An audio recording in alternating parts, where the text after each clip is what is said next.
A black woman saw a biker being harassed by cops. She didn't film it. She didn't shout. She simply stood up. The next morning, her diner was surrounded by 200 roaring engines. The smell of grease and cumin had lived on her apron longer than any man ever had. Amara De León, 46, skin-baked bronze by the Arizona sun and 2 decades of open flames, stood behind the diner's cracked counter like a monument, silent, scarred, unmovable. That morning, just before noon, the scream of tires broke the desert stillness. Then the boy, black, no more than 16, was face down on hot concrete, a knee grinding into his back, his cheek pressed to gum-stained asphalt. The cops barked. The boy whimpered. And through the diner window, the world just watched. Amara didn't scream. She stepped out with a paper cup of water and a stare honed sharper than any blade.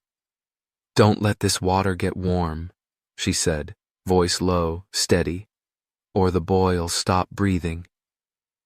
That's when it began. Not a riot, not a speech.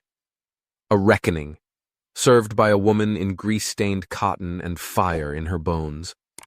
Under the glare of a desert sun that turned skin into leather and silence into complicity, Amara De León stood where no one else would. Her diner wasn't just 4 walls and a griddle. It was the last place in town where a man's worth wasn't measured by his badge or his skin, but by the way he carried his hunger. She was 46, a widow of bad policies and worse borders, her brown skin darkened not by cosmetics, but by 20 years of open flame and open contempt. Her apron was stained, not with shame, but with stories. Grease from the first burger she cooked for her son before he vanished into ICE custody.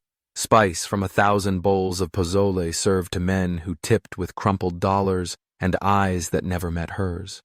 There was history in her hands, and when she set down that cup of water beside the boy on the pavement, it wasn't charity, it was defiance. The boy's cheek was pressed against hot asphalt, his breath short, his dignity being ground out of him by a knee heavy with uniformed power.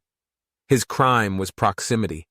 Wrong place, wrong skin, wrong silence. The officer never said his name, just boy, as if syllables cost too much for brown mouths. People watched, phones recorded, but no one moved. That's what racism sounds like in 2025. It doesn't always scream. Sometimes it just whispers, "Stay out of it." But Amara never learned to whisper. She stepped out into the heat, the air thick with the smell of diesel and judgment, and looked the cop in the eye. "Don't let this water get warm," she said, her voice calm, her posture clean, "or the boy'll stop breathing." There were no protest signs, no crowd chanting justice, just a woman whose whole life had been told to wait her turn, and who now understood that if you wait long enough, injustice will teach you how to speak without ever raising your voice. The officer blinked. He looked down. Something in her tone unnerved him, not fear, but finality. He stood, muttering about warnings and procedure, and walked away. The boy gasped, as if learning to breathe for the first time. The silence that followed wasn't peace. It was stunned recognition. Amara didn't return inside right away. She stood beside the boy, hand on his back, not to hold him down, but to remind him, "You are not alone." And when he sat up, dazed and trembling, she handed him the cup. He drank. The water wasn't cold anymore, but it was something. That moment didn't make the news. No headlines, no hashtags, but the town noticed. The next day, someone scratched "taco whore" into her front window. She scrubbed it clean with vinegar and prayer. Business slowed. Old regulars found a new coffee. The sheriff stopped waving, but Amara never flinched. She knew what she'd done. See, racism isn't always a burning cross. Sometimes it's empty booths. Its inspections are called in anonymously. Its orders were canceled without reason. It's the slow starvation of dignity, the 1,000 paper cuts of a town that believes itself good because it never uses slurs. Just silence. Amara felt it every day, like walking through molasses with a straight back. But she refused to bend, not because she was brave, but because she was tired. And when you've been tired long enough, dignity stops feeling like an option. It becomes the only thing worth waking up for. She didn't tell anyone what she'd done. She didn't post about it. She didn't need to. Word spread the way fire does, slow at first, then inevitable. The boy's mother came by days later. No money, just tears and tamales. A note folded inside the foil read, "You saw my son. No one else did." Amara pinned it to the wall behind the counter, next to her father's photograph, the one taken before he disappeared crossing the Sonoran with a gallon of water and a head full of hope. The air in the diner changed.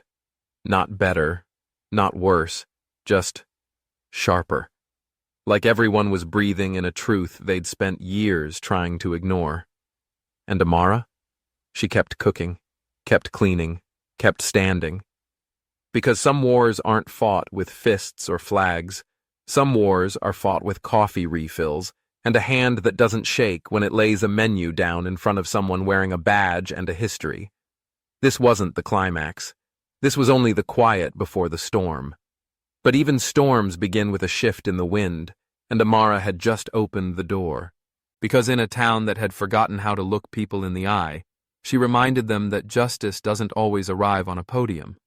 Sometimes it walks out of a kitchen, wipes its hands on a stained apron, and says, "That's enough." The first sign wasn't the silence. It was the wait. On Monday, the mailman, who used to joke about taxes and tip extra for her tamales, walked past without looking in. Tuesday, the city inspector stopped by, clipboard in hand, tape measure in a suspiciously eager manner. On Wednesday, a church group that had held prayer breakfasts in her back room for 5 years canceled its reservation due to scheduling conflicts. But Amara knew better. This was the American art of punishment, quiet, polite, and deadly. They don't need to burn your house down. They just stop knocking on your door. Inside the diner, the air grew heavier. Chairs echoed louder when moved. The smell of fresh tortillas clung longer, as if unsure whether it was still welcome. Even the jukebox hesitated, its old Ray Charles ballads humming like ghosts in a sanctuary that no longer had faith. Amara watched it all, lips tight, eyes dry. She had cried enough in this life. Now, she listened, not to what people said, but to what they no longer dared to say.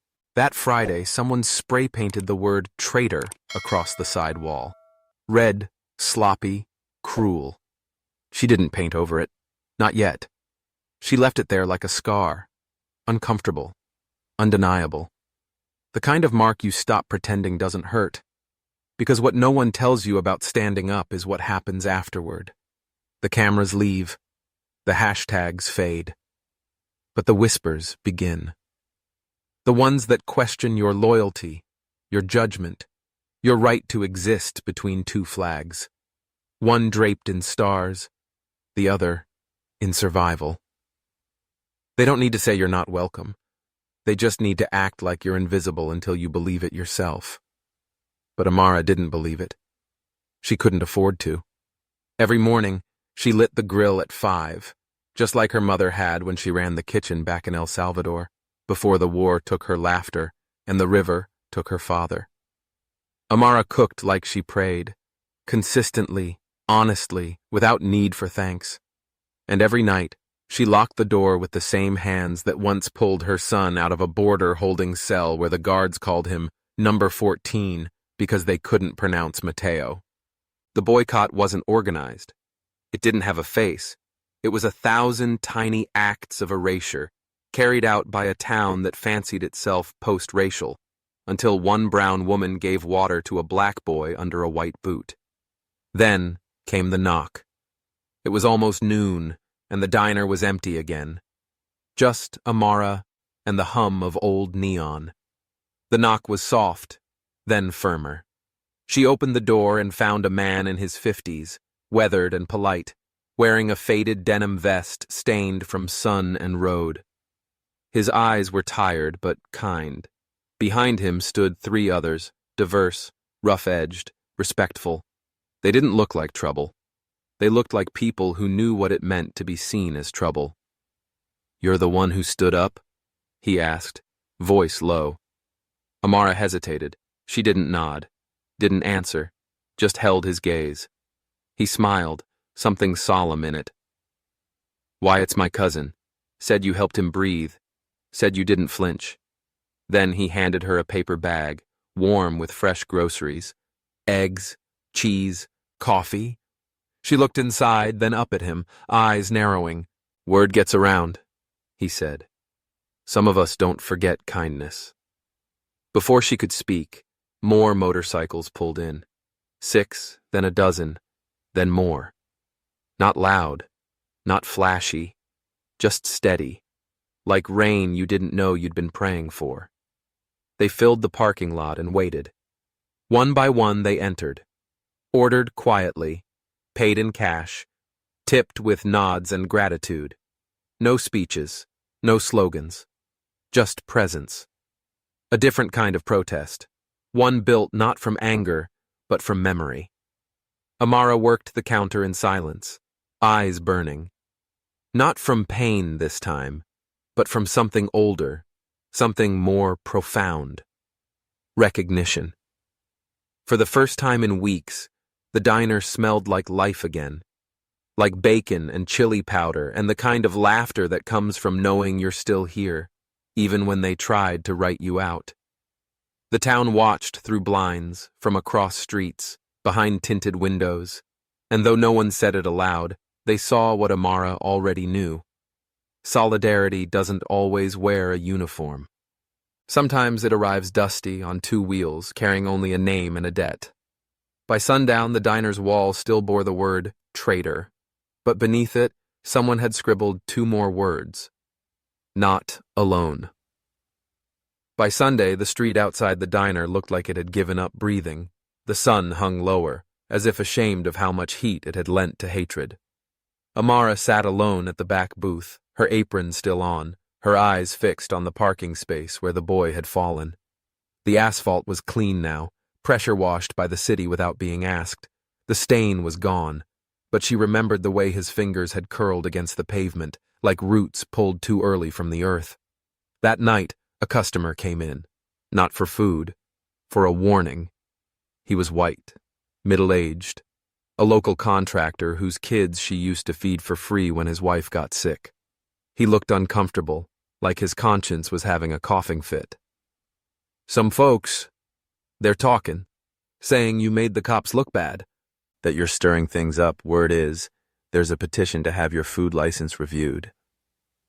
She didn't blink, didn't frown, just nodded once. "Thank you," she said softly. He hesitated in the doorway. "For what it's worth," he added, "I think you did the right thing. But this town, well, you know." Yes, she knew. She knew what it felt like to be tolerated but never truly seen. To serve pie to men who'd call her a hard worker, but lock their doors when a brown teen walked by. To shake hands with officers who smiled in the diner, but watched her son drive home like they were looking for a reason to end him.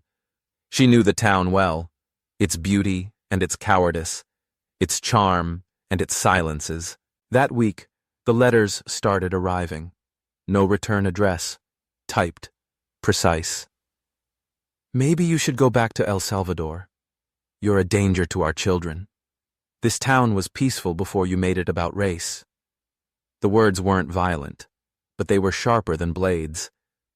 That's the thing about modern racism. It doesn't always wear boots or burn crosses. Sometimes it just wears a wedding ring, speaks in soft voices, and drops poison in your mailbox. She stacked the letters in the drawer where she used to keep birthday candles. Then she lit a cinnamon candle instead because spite would not take her air. The next day, a local reporter came by, young, white, and too eager. She introduced himself with a smile too wide for the questions he carried. "I'm doing a piece on tensions in small-town America," he said. "You've become a bit of a symbol. Mind if I ask what it's like being in your position?" Amara looked at him like he'd asked her to describe the weight of invisible chains. "My position?" she repeated. "Yeah, you know, being a minority, standing up, facing backlash." She paused, wiped her hands on her apron, and met his eyes with a stillness he hadn't prepared for. "My position," she said, "is standing at a stove 12 hours a day, feeding people who'd call immigration on my cousin for looking like me. My position is burying a brother who died in a prison fight after being arrested for a taillight. My position is explaining to my granddaughter why a Barbie doll with her skin costs $3 more than the white one." The reporter's pen slowed. She kept going. "My position," she said, voice growing quieter, "is wondering how many folks say thank you to my face and go back home behind my back. My position is knowing what hope tastes like and how bitter it turns when mixed with fear. That's my position." He left without getting his headline. But the next morning, someone taped a $20 bill to the front door with a note. "She spoke for us too. No name, just that." By Friday, things shifted. A white teenage boy who used to avoid eye contact came in and said, "I'm sorry my uncle said that stuff. I didn't know what to do. But I disagreed with him." A middle-aged black woman, who lived on the edge of town and hadn't been seen in weeks, walked in and ordered lunch. She said nothing, but left a $100 tip folded into a napkin that read, "Keep standing." And Amara, who had lived through fire and border crossings and the long ache of invisibility, realized something she had not dared hope for. Not everyone was blind. Not everyone was afraid to see. Some, like her, had simply been waiting for someone to step first, for someone to say no more, for someone to pour a cup of water and dare the world to drink its reflection. And that was enough for now, because revolutions don't always start with riots. Sometimes they start with a woman in a diner, wiping down a counter and refusing to be erased. The first real shift wasn't loud. It wasn't a protest or a headline. It came in the form of a pie order. 3 cherries, 2 pecans, all homemade. No note. Just a familiar last name scribbled on the receipt. Henderson, as in Pastor Charles Henderson, the same man who once whispered prayers over veterans and refused to baptize the child of a black Mexican couple for the sake of tradition. Amara paused. For the first time in weeks, she didn't know what to feel. But she baked the pies, added an extra slice of sweet potato with cinnamon, and tied the boxes with brown twine like her mama used to. She delivered them herself, unannounced, no smile, no sermon, just a nod. The following Sunday, Henderson's sermon included a line that would ripple through town like a dropped stone. "Love thy neighbor doesn't end at the color of their uniform or their skin." No one shouted amen, but no one walked out either. Across the street, a shopkeeper who once crossed the road to avoid Amara's eyes now waved. A school principal who hadn't ordered lunch in months sent in an order for 15 breakfast burritos. With her note came a simple message scrawled in shaky handwriting. "For the PTA meeting, we're trying again, trying again." That's how it always starts. Not with grand apologies, but with small, clumsy steps back toward the firelight of decency. One afternoon, Mateo returned. Her son. Taller now, harder. The border had taken his softness, but not his voice. He looked around the diner and said, "You're still here." "I don't leave," Amara said, her eyes wet. He noticed the scratch on the wall. Traitor, now faint beneath a new coat of paint. "What happened?" he asked. She didn't answer, just handed him a plate of rice and eggs, placed his hand around a warm cup of coffee, and whispered, "Eat first. We'll talk later." That night, as the street settled into its usual rust and quiet, Amara stepped outside and noticed something she hadn't in weeks. People lingering. A black father and his young son sat on the bench outside, sharing a milkshake. A white woman with dyed blue hair handed out flyers for a book club on racial justice. A group of teenagers was chalking a mural on the sidewalk. A girl with deep brown eyes pouring a glass of water into the hands of a fallen boy. The town was changing, not fast, not everywhere, but undeniably, not because people had been convinced, but because they had been seen. They had seen a woman choose decency over fear. They had seen a town test its reflection and find cracks. They had seen themselves and hated what they almost became. One morning, Officer Dillard returned, alone. No badge, just civilian clothes and a look that didn't quite know where to rest. He ordered coffee, sat quietly, looked at the wall where the vest still hung. Friend of the Reapers. I was wrong, he said, not looking up. I watched that boy on the ground. I let it happen. Amara refilled his cup, slowly, carefully, as if pouring something heavier than coffee. You let it happen, she said.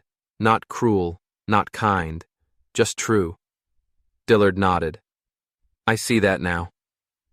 They sat in silence, the kind that stretches, not breaks. He left a 20 on the counter and no name. But the next day, he was back, with a notepad, taking statements on excessive force. For once, the community talked. For once, someone wrote it down. Weeks passed. Then one morning, Amara opened the diner to find a bouquet of sunflowers taped to the door. No note, just a yellow petal fluttering in the wind. Inside was quieter than usual, but not empty, and that made all the difference. By summer's end, a new sign hung above the cash register. It wasn't flashy, just 4 words etched in hand-painted wood. All are served here. No slogans, no politics, just the truth. It wasn't a revolution. It was something older, slower, more challenging to name. Like healing. Like forgiveness with conditions. Like soil learning to grow again after fire. And at the center of it all, in a grease-stained apron and shoes worn thin by decades of standing, stood Amara De León. She never asked for change. She just became the reason others started believing it was possible. It happened on a Wednesday, mid-morning, the kind of day that smells like overcooked sun and old dust. Amara was prepping chili verde, humming softly, the rhythm of her knife against the cutting board, keeping time with a radio crooning Etta James. Business had picked up, albeit slowly and steadily. Her regulars were returning. The bikers had come back twice. Even the local PTA held its last fundraiser here. It almost felt safe. Then the screaming started. Outside, across the street, a crowd is gathering. Amara wiped her hands, stepped outside, and came to a halt. A teenage boy, a high schooler, no more than 16, was on the ground. Hands cuffed, cheek against the pavement. His skin was dark. His backpack spilled open beside him, books scattered like broken wings. The officer kneeling over him wasn't Dillard this time. It was Officer Keene. Younger, sharper, tense like a drawn wire. People stood nearby, watching, filming, whispering, but no one moved. Amara's chest tightened. He's just a kid, someone said. He had a phone, not a weapon, another murmured. The boy whimpered. Amara stepped forward. Her voice didn't shake. What did he do? Keene didn't look up. Refused to show ID. Matched a description. Of whom? She asked, folding her arms. He hesitated. Suspicious behavior. Amara stepped closer. The air around her grew hotter than the desert sun. Uncuff him, she said. Keene looked at her like she'd just slapped him. Ma'am, back up. You're embarrassing yourself, officer, she said evenly. And this town. The boy's mother arrived seconds later, running, breathless, eyes wide with terror. She collapsed beside her son, sobbing. He was going to tutoring. He was on his way to school. The crowd thickened. Cars stopped. Someone yelled, "Let him go!" Others stayed quiet, eyes bouncing between the badge and the woman in the apron. Officer Keene's hand hovered near his holster. Then another voice cut through the heat. Calm. Cold. "You planning to shoot him for algebra class, officer?" Everyone turned. Dillard. He stepped forward slowly, badge glinting, but his tone was something new, firm, but no longer blindly loyal. "Stand down, Keene." Keene looked stunned. "Sir?" "I said let the kid up." Keene hesitated. For one terrifying second, everything hung in the air like a held breath. Then he stood, uncuffed the boy. The boy scrambled into his mother's arms. No charges, no explanation, just red wrists and quiet shame. The town didn't breathe. Not yet. Amara moved beside the boy and placed her hand on his back. No words, just warmth, just proof that someone saw him. Keene stormed off, radio crackling. Dillard stayed. So did the crowd. Something had cracked open, and now no one could pretend it hadn't. That night, Amara reopened the diner for free meals. No press, no signs, just food, comfort, and the understanding that something had to be done. Teachers came, pastors, mechanics, old men who had said nothing for 20 years and finally found their voices. One woman, white, wealthy, known for her pearls and silence, stood up and said, "That could have been my grandson, and I'm ashamed it took me this long to see it." A teenage girl, a classmate of the boy, added, "It was my classmate. His name is Malik, not a threat, a friend." And Amara, standing in the center of them all, didn't smile, didn't cry. She simply said, "The line's been drawn. We either stand on the side of humanity or step back into the dark." There was no applause, just heads nodding, eyes meeting, truth sinking in like water after a drought. The next day, a petition circulated, not to close her diner, but to establish a community oversight board for the police department. It got over 300 signatures by sunset.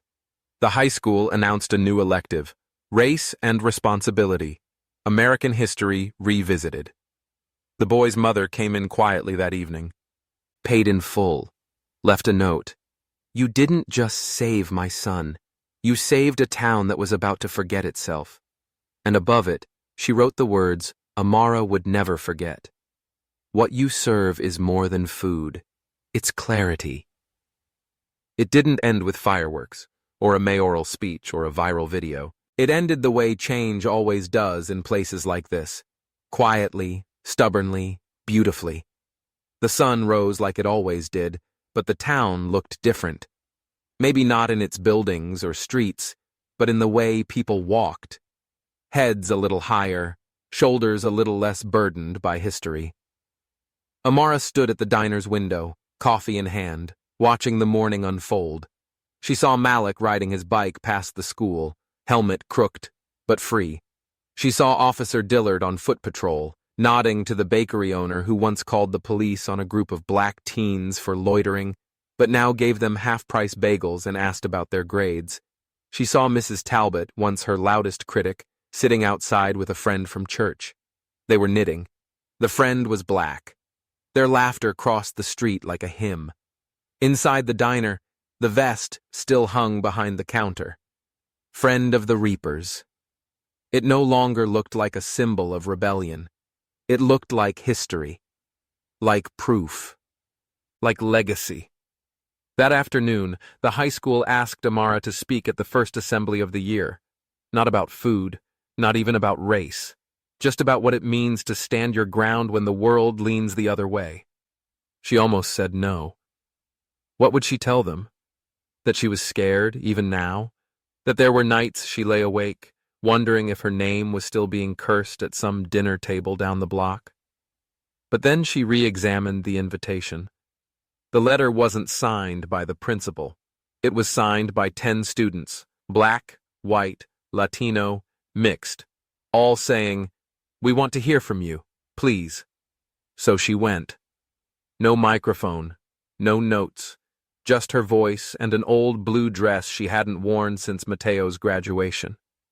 She stood in front of the auditorium, looked out at the sea of young faces, some curious, some guarded, most open, and said, "I'm not here to give you answers. I'm here to tell you that silence is its kind of violence, that decency is not passive, it's active. It's a decision you make when no one's watching." "I was never trying to change the world," she continued. "I was just trying to keep one boy alive long enough to make it home.